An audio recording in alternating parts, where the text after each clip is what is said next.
1893 में इंग्लैंड में एक कानूनी लड़ाई हुई जिसने कंपनियों के अपने प्रोडक्ट्स एडवर्टाइज करने के तरीके को हमेशा के लिए बदल दिया। यह केस था Carlill versus carbolic smoke ball company. यह सब कार्बोलिक स्मोक बॉल नाम के एक प्रोडक्ट से शुरू हुआ जिसके बारे में कंपनी का दावा था कि यह इन्फ्लुएंजा जैसी बीमारियों को ठीक कर सकता है। कार्बोलिक स्मोक बॉल कंपनी को अपने प्रोडक्ट पर बहुत भरोसा था।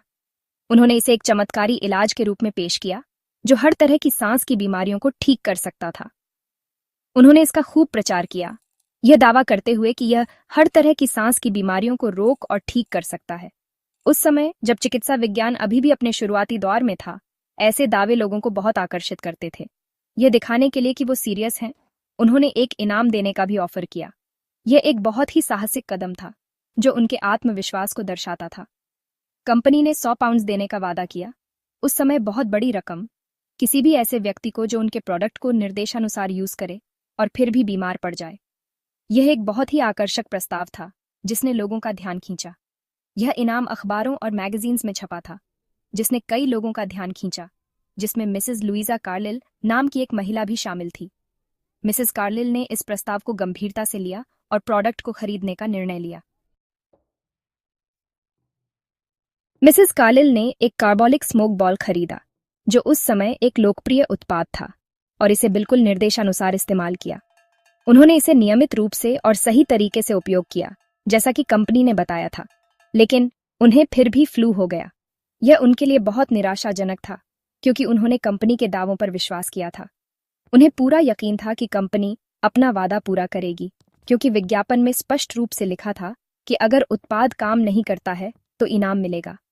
इसलिए उन्होंने अपना 100 पाउंड्स का इनाम लेने के लिए उनसे कांटेक्ट किया। उन्होंने कंपनी को पत्र लिखा और फोन पर भी संपर्क किया। उन्हें हैरानी हुई जब कार्बोलिक स्मोक बॉल कंपनी ने पैसे देने से मना कर दिया। कंपनी ने उनके दावे को अस्वीकार कर दिया।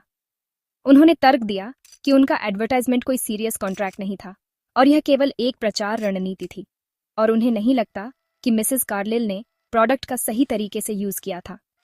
कंपनी ने उनके उपयोग पर सवाल उठाए। इस वजह से मिसेस कार्लिल कंपनी को कोर्ट ले गईं। उन्होंने न्याय पाने के लिए कानूनी लड़ाई शुरू की।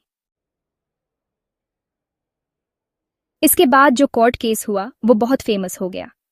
Carlill versus carbolic smoke ball company का यह मामला कॉन्ट्रैक्ट लॉ और एडवर्टाइजिंग के क्षेत्र में एक मील का पत्थर साबित हुआ। जज ने दोनों पक्षों की बात ध्यान से सुनी। यह मामला बहुत ही पेचीदा था क्योंकि इसमें एडवर्टाइजमेंट के कानूनी पहलुओं पर सवाल उठाए गए थे। मिसेस कार्लिल के वकीलों ने दलील दी कि कंपनी का एडवर्टाइजमेंट एक स्पष्ट वादा था, खासकर रिवॉर्ड ऑफर के साथ। उन्होंने तर्क दिया कि यह एक लीगली बाइंडिंग ऑफर था। उन्होंने कहा कि यह एक कॉन्ट्रैक्ट की तरह था जो उन सभी के लिए ओपन था जो शर्तें पूरी करते थे। इस प्रकार मिसेस कार्लिल ने उन शर्तों को पूरा किया और रिवॉर्ड की हकदार थीं। कोर्ट ने मिसेस कार्लिल के पक्ष में फैसला सुनाया। यह फैसला बहुत महत्वपूर्ण था क्योंकि इसने एडवर्टाइजमेंट को एक लीगल कॉन्ट्रैक्ट के रूप में मान्यता दी। जज ने कहा कि कंपनी का एडवर्टाइजमेंट लीगली बाइंडिंग ऑफर था। इसने यह स्पष्ट किया कि कंपनीज को अपने एडवर्टाइजमेंट्स में किए गए दावों के लिए जिम्मेदार ठहराया जा सकता है। रिवॉर्ड देने और शर्तें बताकर उन्होंने उन सभी के साथ एक कॉन्ट्रैक्ट बनाया था जिन्होंने निर्देशानुसार प्रोडक्ट यूज करके इसे एक्सेप्ट किया था। यह एक महत्वपूर्ण कानूनी सिद्धांत था। इस फैसले का एडवर्टाइजिंग लॉ पर बहुत बड़ा प्रभाव पड़ा। इसने यह सुनिश्चित किया कि कंपनीज अपने एडवर्टाइजमेंट्स में किए गए दावों के लिए लीगली अकाउंटेबल हों। इसका मतलब था कि कंपनीज अपने एडवर्टाइजमेंट्स में किए गए दावों के लिए जिम्मेदार हो सकती है। यह उपभोक्ताओं के अधिकारों की रक्षा के लिए एक महत्वपूर्ण कदम था। इसने यह भी दिखाया कि एडवर्टाइजमेंट्स भी कॉन्ट्रैक्ट माने जा सकते हैं अगर वो स्पेसिफिक हों। इस प्रकार यह मामला कॉन्ट्रैक्ट लॉ और एडवर्टाइजिंग के क्षेत्र में एक महत्वपूर्ण